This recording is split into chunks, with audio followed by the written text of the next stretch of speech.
So today I have the real pleasure of inviting Elisa Song. Hello, Elisa. So nice to see you.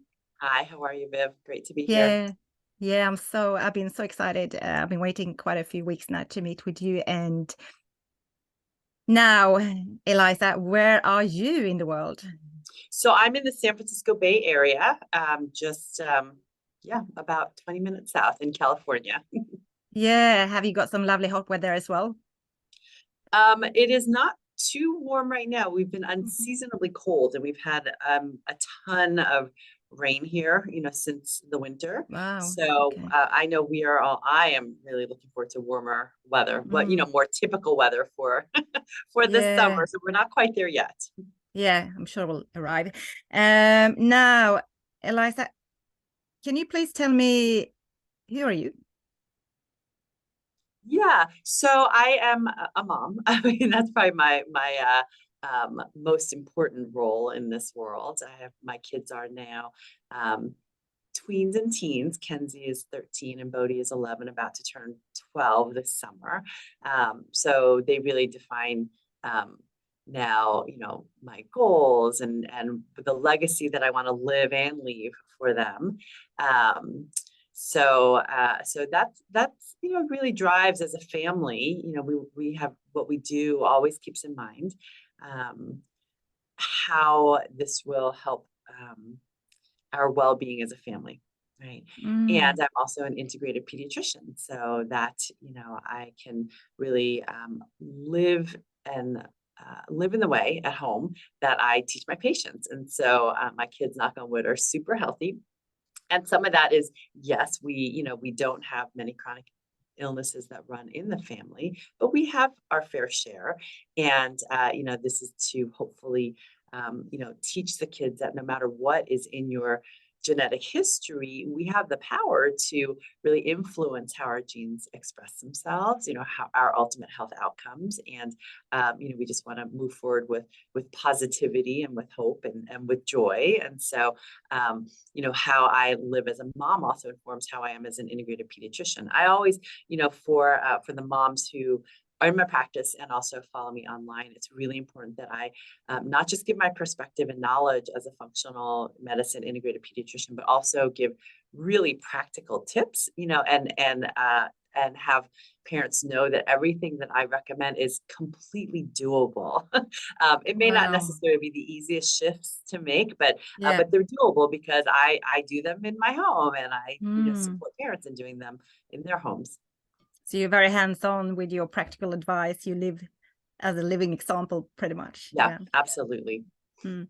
Now, how come you became more diversified to holistic care versus, the traditional Yeah, yeah. medicine? So, I grew up in a medical household. My mother was an OBGYN, and I didn't, that's what I knew. She was really busy, every day, every night.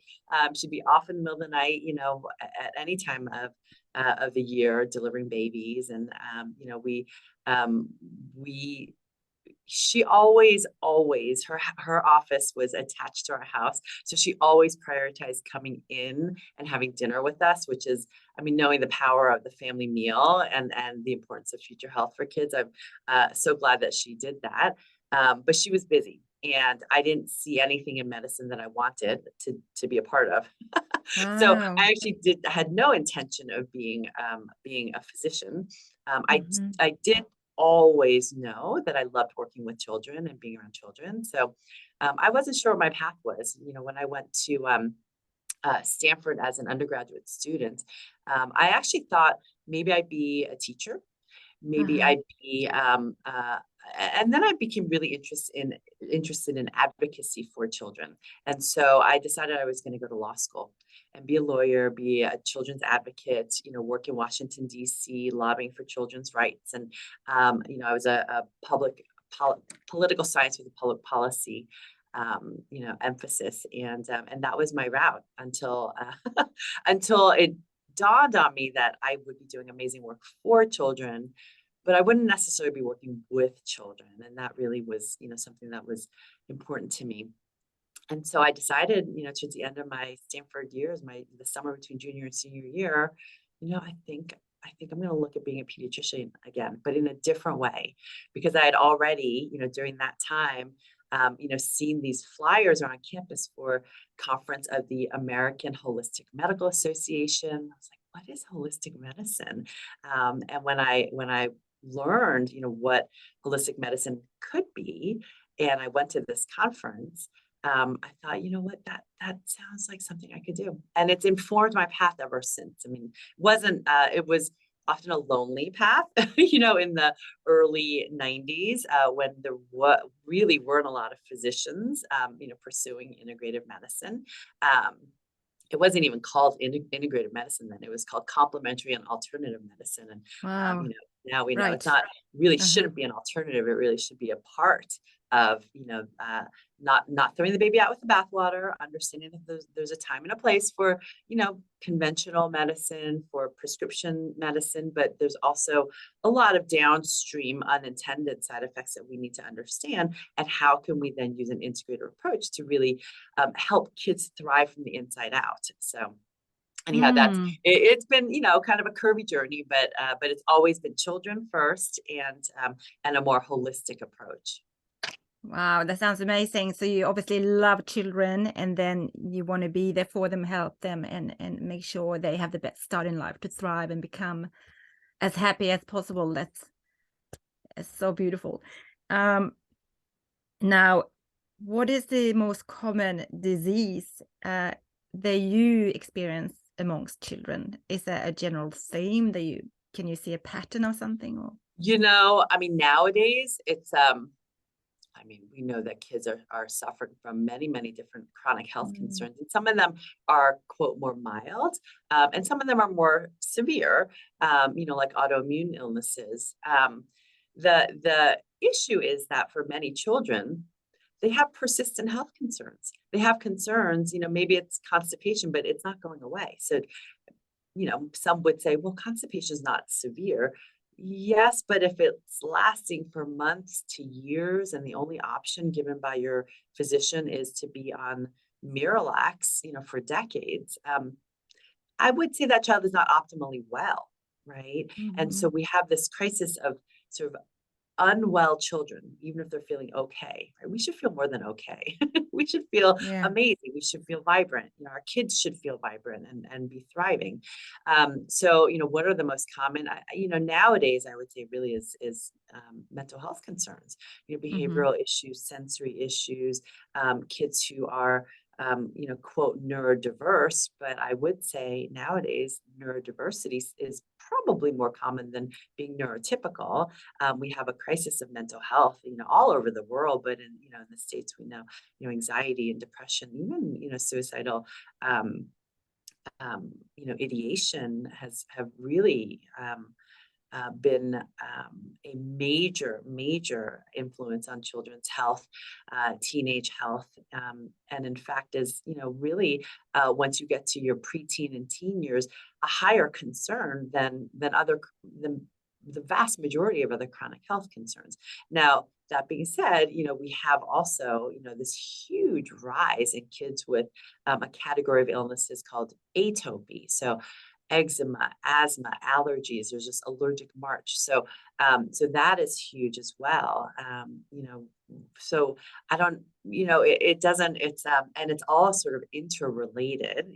From in my mind, as I do the work and do the research, and really try to dive into what is going on for our children, and a lot of it. I mean, many listeners have heard, that Hippocrates is credited with saying that all disease starts in the gut. And, for our children, where they're developing gut microbiome is so instrumental, from even before they're born and in that first 2 to 3 years of age, so key in informing how their brain health develops and how their immune health develops, and all the factors in those early years of life that disrupt their gut microbiome and gut health. It's no wonder that now in our modern world that we are facing a crisis of immune health and mental health in our Hmm. younger kids and older kids and our teenagers, and then it just trickles on into adulthood.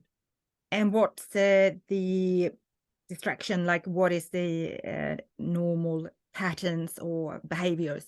Or can you give me some examples? So You mean in their gut microbiome or yeah, in how do you yeah. sort of make Yeah, so the key in now my work and I actually have a book coming out in March of 2024 that's really focused on educating parents and children on yeah.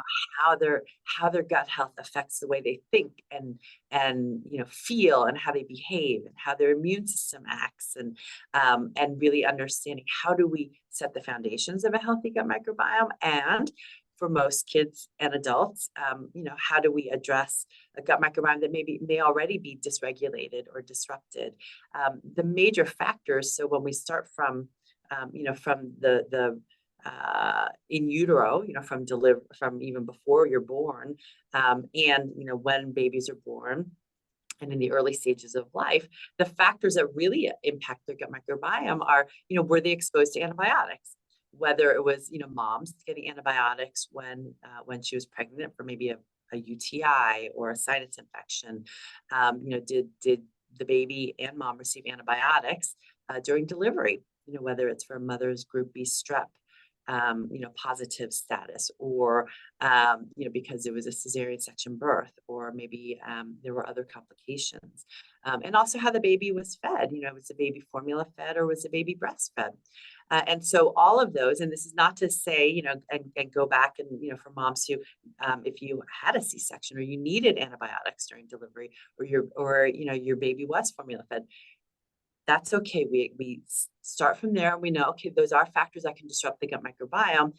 And now we know how to recover and restore a healthy gut microbiome. But if we have that choice, from the start, if we know, okay, that my baby and I will get antibiotics because I have group B strep, vaginal culture show group B strep, I would say, yes, get the antibiotics. I mean, that's what I did for my son. My daughter didn't need them. My son did, in those early days, because I don't want them to have complications from group B strep.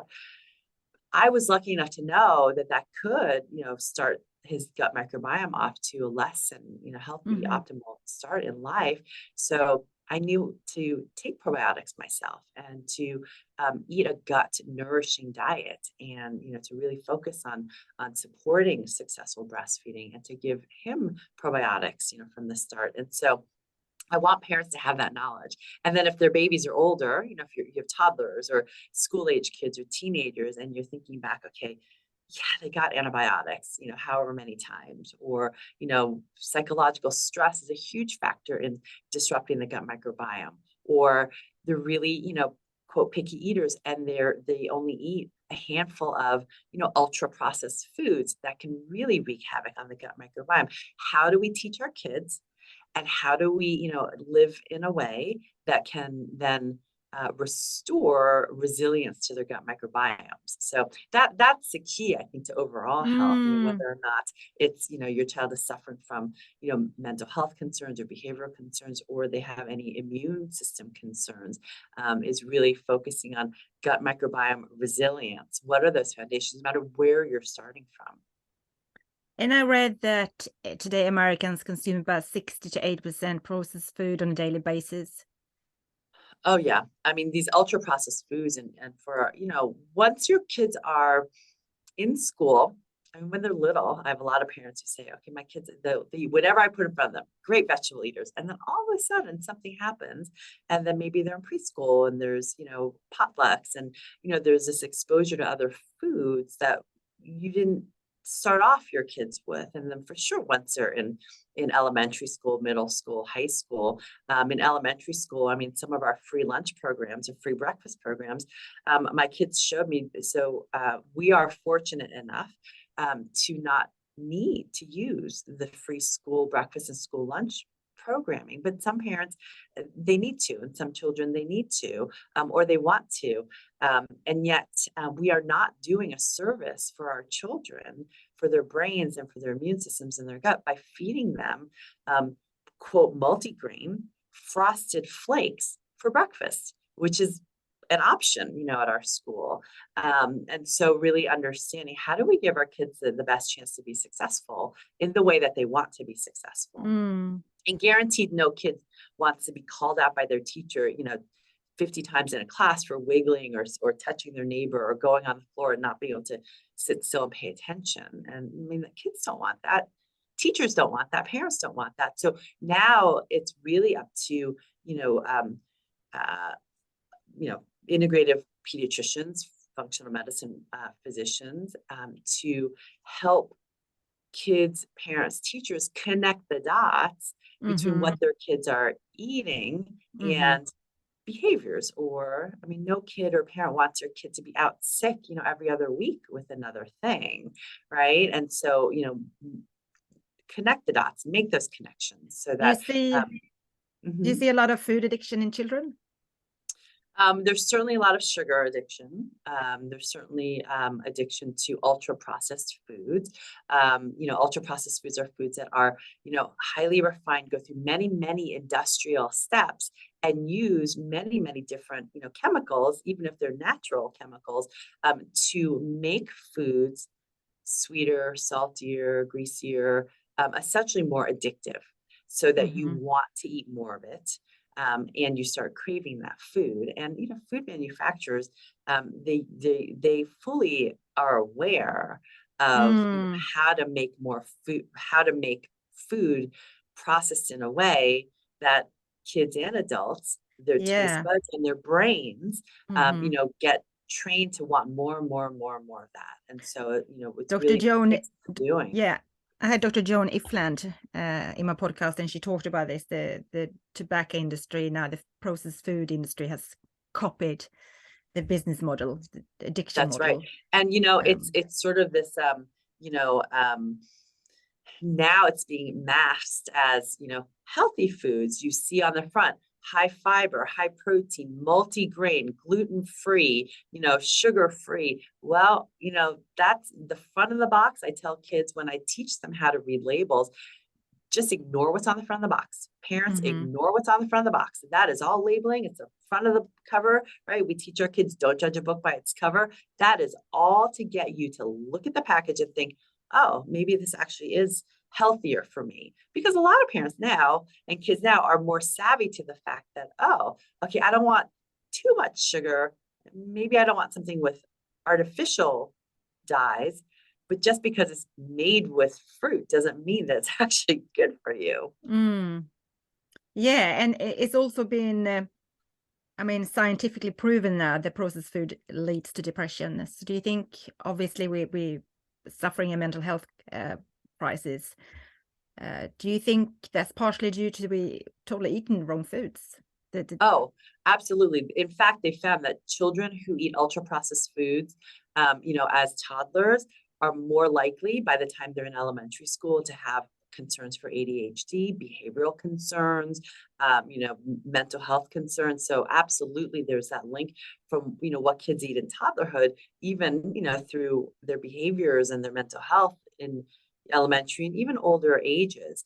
And I do think, there is also the fact that the ultra processed foods, especially the artificial dyes and the preservatives, there is a movement now, and there have been over the decades, different policy groups who've tried to get rid of artificial dyes, that neon, that the red 40 and the, blue lake 6 or whatever the number is, right?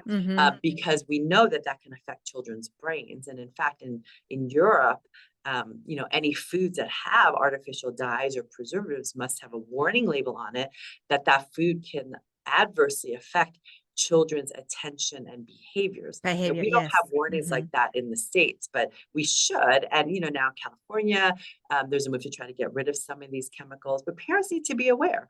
And if there's if we could really understand that, and then I think, it's a direct impact to the brain, also the direct impact to the gut microbiome, because a lot of these food additives have been shown to directly harm the gut microbiome.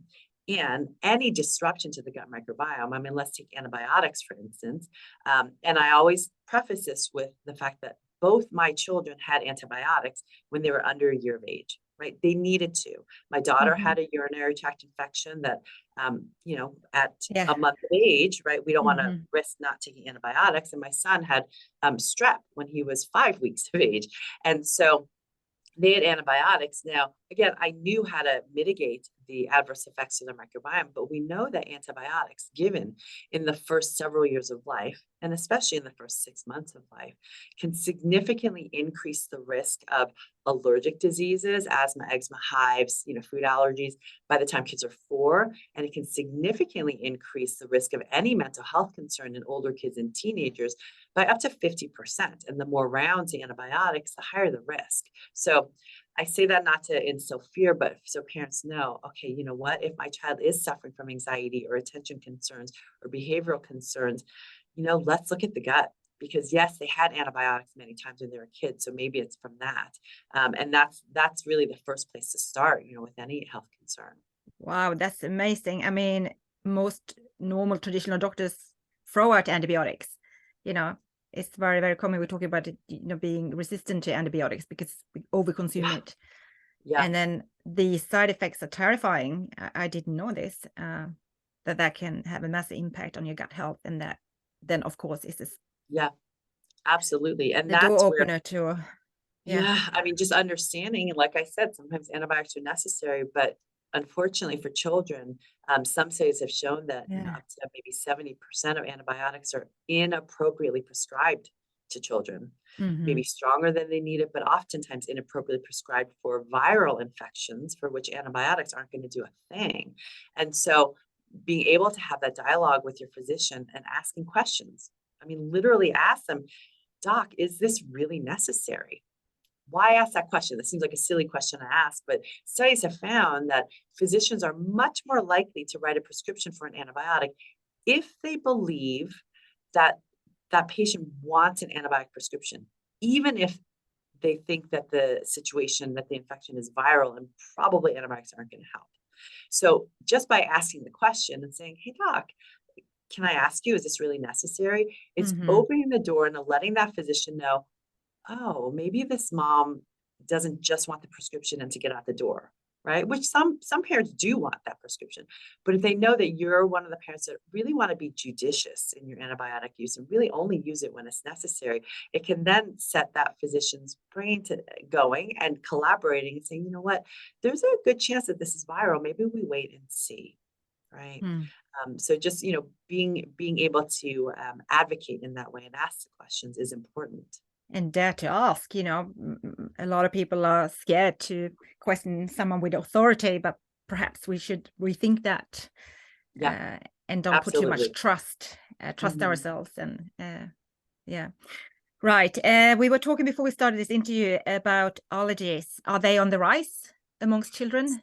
So absolutely, even among adults, it's fascinating how many parents in my practice, all of a sudden in their later years as adults, they start having terrible, seasonal allergies, or it's getting worse and worse and worse, or they all of a sudden have allergies to foods that they never had as children. Like, one parent who, would eat nuts and shellfish and, no problem eating these foods. But then all of a sudden in their late 20s or their 30s, they started having hives or itchy mouth or these weird allergic reactions, and now are carrying EpiPens. And so we can have some conjecture on why. There's different theories as to why. I think though, first, again, like anything else, we have to look at the gut. The gut, when your gut, one of the most important roles of your gut microbiome is to distinguish friend or foe.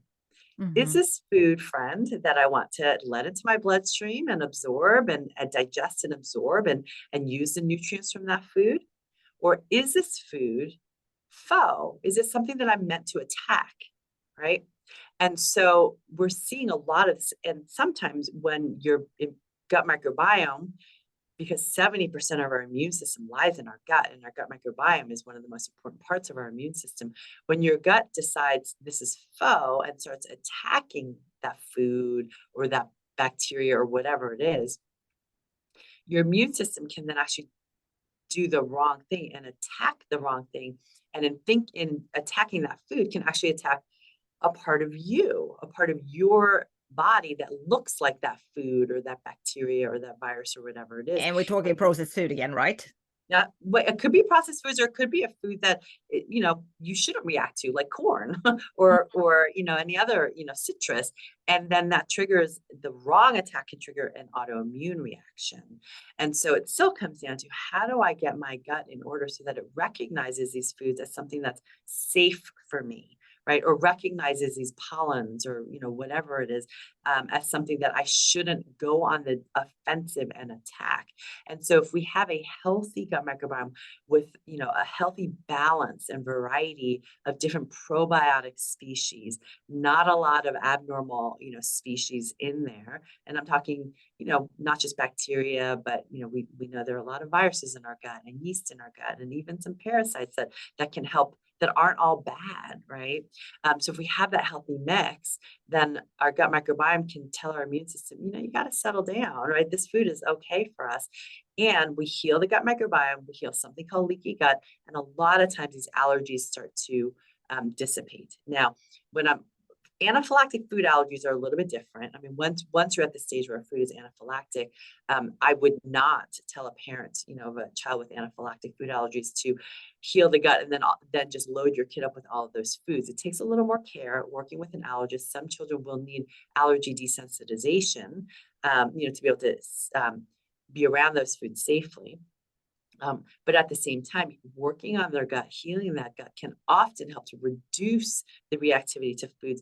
And also, if children don't have food allergies, but more food sensitivities that aren't anaphylactic, a lot of those will start to go away and let the immune system calm down and start acting appropriately.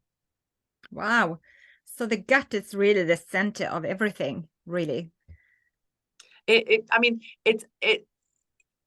it's not quite as, I don't want to make it sound so simplistic. You heal the gut and everything gets better. But I tell you what, you heal the gut and a lot of things get better. It's a good And starting then we have point. to Yeah. work on, what are the other issues? What are, some of the environmental toxins that maybe your child or you are being exposed to that we need to really remove? Are there things like mold that we need to detoxify? Psychological stress will cause as much disruption to the gut microbiome as ultra processed foods and sugars. So how do we manage the psychological stress that is just ever present in our lives? And in that, we're helping the gut brain connection.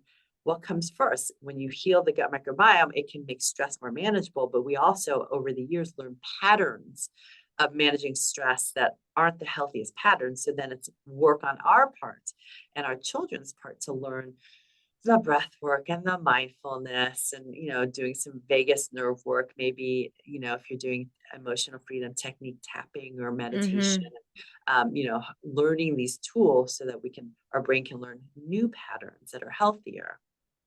Yeah, the rewiring of your brain. Yep. Yeah. Or we can talk forever about this. I mean, time is flying. Now, what is the biggest fear you have faced in your life so far, or have? The biggest fear, it's interesting. I mean, I guess I wouldn't say that fear has been a big part of my life, which, I'm fortunate about. And I think, yeah, that's an interesting question. Because, what I think there are some things that I've been hesitant about, when I was making the decision to leave conventional medicine and, really embark on an integrative pediatric journey, which was from the very beginning what I wanted to do. It wasn't so much fear, but more like, what if it doesn't work, right? What am I doing? I'm leaving the security, right? But then, you have to ask yourself, well, what if you don't do this, right? There's two, the fork in the road, right? And so, I think in any decision you have to make, right? The fear, sometimes actually for some, the fear of success is bigger than the fear of failure, right? So you just have to think, well, where is that fear, or what is holding you back? I guess in terms of fear, I think, and again, this wasn't so much fear, but when my mother during the pandemic was dying of cancer, it was more the helplessness, right? Right. In our lives. And for me, when I feel helpless for parents too. When you think about it, the times when you might be the most fearful for your child are when you don't know what's going to happen, when you feel like things are out of your control. And I guess, that in the very beginning of the pandemic, before we even went into lockdown, when this virus was just, becoming this thing that we're like, do we have to worry about this virus, out of Wuhan?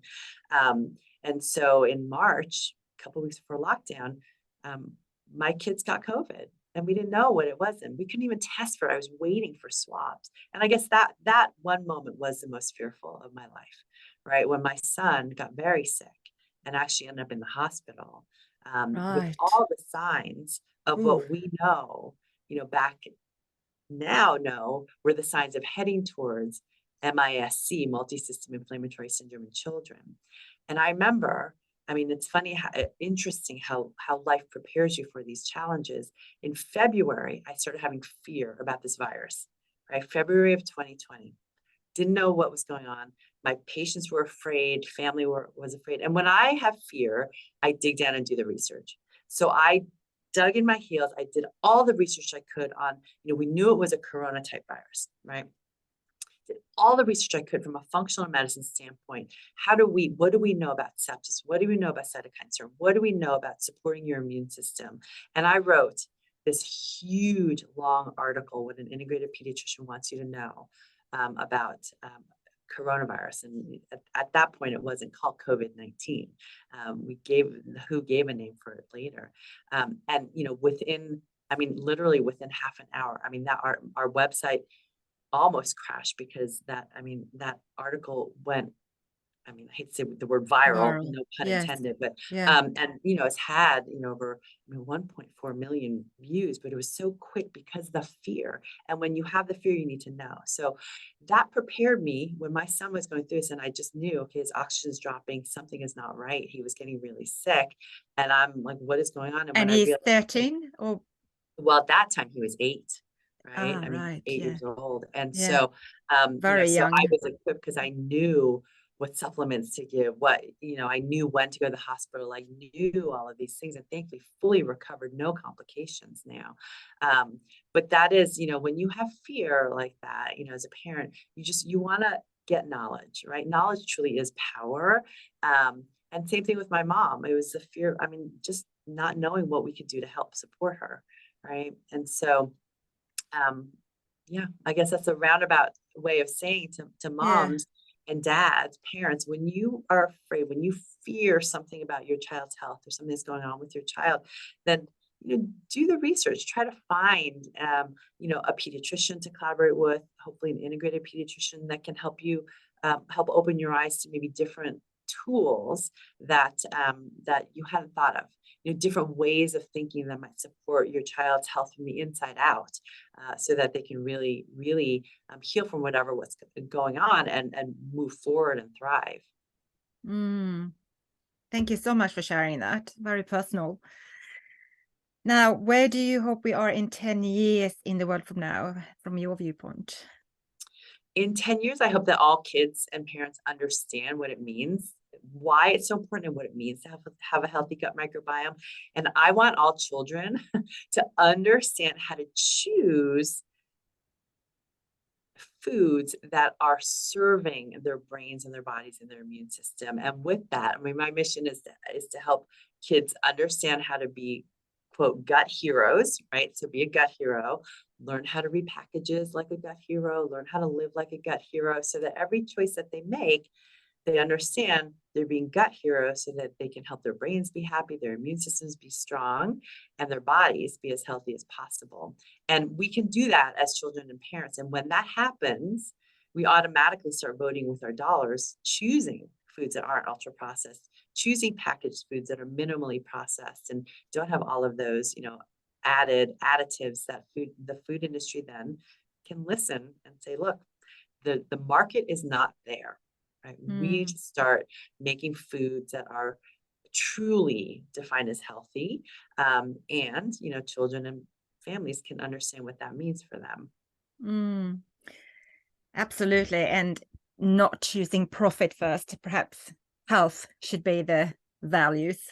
big corporations should aim for. Provide health, not profit. And unfortunately, I mean, most corporations are not going to do that of their own volition. So they need our wallets, right? They need to see where are we using our purchasing power to force corporations to make those decisions. And politicians as well always play an active part in legislation. And so basically, to summarize it all, food is medicine. Yeah, absolutely.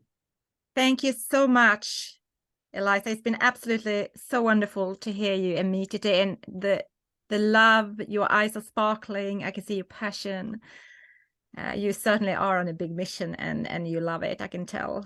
Well, thank you so much for having me on. It's been an honor.